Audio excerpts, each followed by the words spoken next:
Hello, this is Vito Leo. This is Hans Miltner. We are here to introduce our upcoming seminar in Copenhagen in September, and the subject is Thermoplastic Composites. So we will be showing you a new class of continuous fiber reinforced thermoplastic materials. We all know short fiber reinforced plastics, they have been used for many years. We now have a new class of materials that can allow you to combine short fiber reinforced plastics that we all know with a continuous fiber reinforced skeleton that brings you strength and other performance attributes to very complex parts.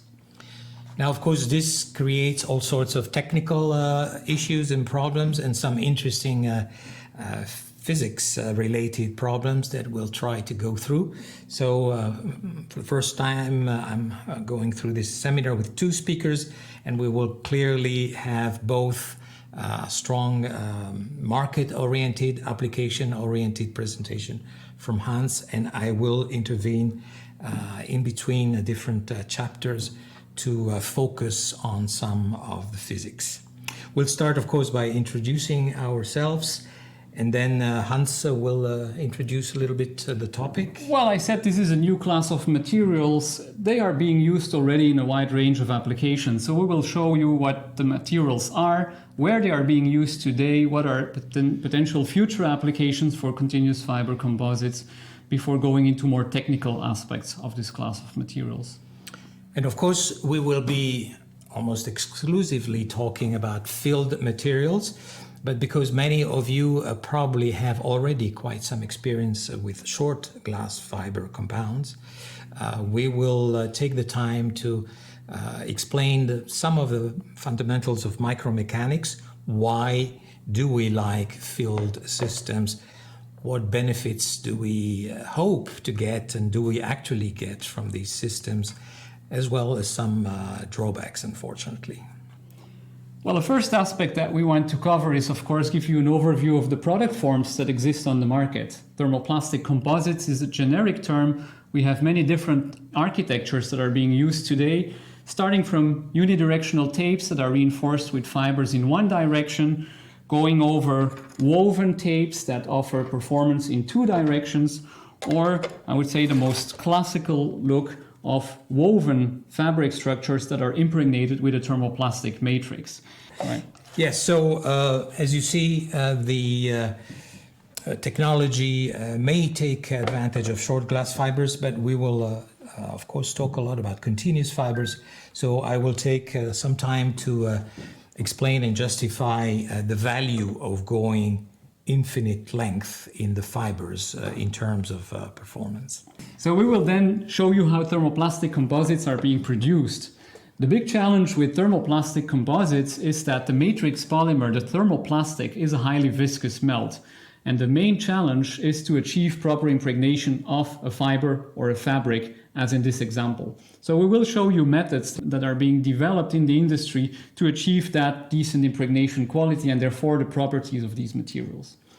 Yeah, and if thermoplastics may bring some issues because of their high viscosity, they also bring some advantage in terms of their performance and particularly toughness, which is certainly way better than the one typically observed in epoxies and classical thermosets. Well, I will then talk about applications and how you can use thermoplastic composites and the properties that they bring. We will show you how they are processed. So how can you go from a two-dimensional product into a three-dimensional part? We will also show you how you can engineer your parts with thermoplastic composites, how you can make sure that you have the fibers in the right orientation at the right place in your part to bring you the performance that you need. Now, of course, the presence of multiple layers that Hans will explain, continuous fibers, the matrix, also creates a new failure mechanism. So we will take some time to revisit some of the fundamentals of the polymer matrix failure, but also the new problems we will face in terms of fiber damage or interfacial related failures.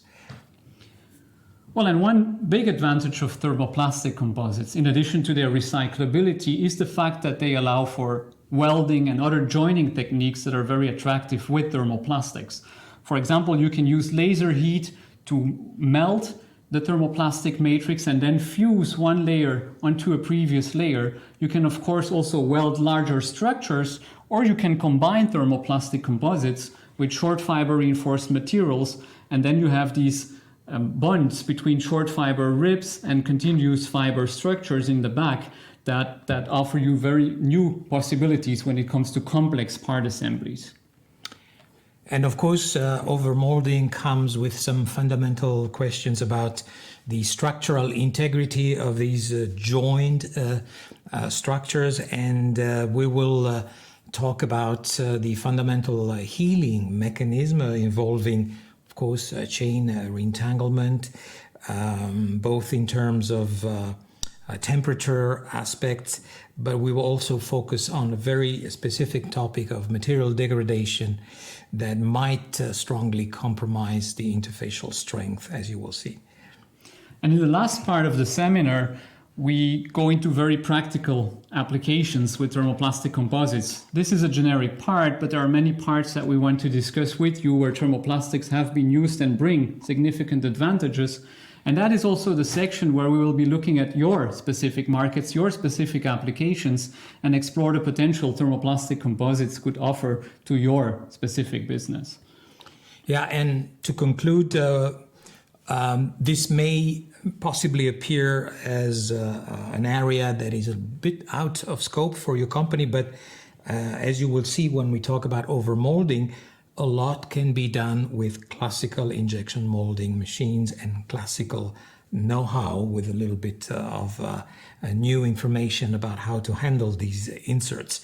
So even if you are not already using composites, if you are in structural applications, you will probably find it very interesting and discover that without any significant investment, I think we can say that, you can enter into a new field, new applications with new levels of performance. Right, and these materials are very accessible, so they offer recyclability, they offer lightweight performance, they offer metal substitution potential, and they offer the potential to hybridize parts and make very complex designs. So we are pretty sure there will be applications in your segments that may benefit from thermoplastic composites. We look forward to seeing you in Copenhagen on September 29 and 30th this year to introduce this technology and exchange with you on the new possibilities that this class of materials can offer to you. Thank you for listening to us. We'll see you very soon in Copenhagen.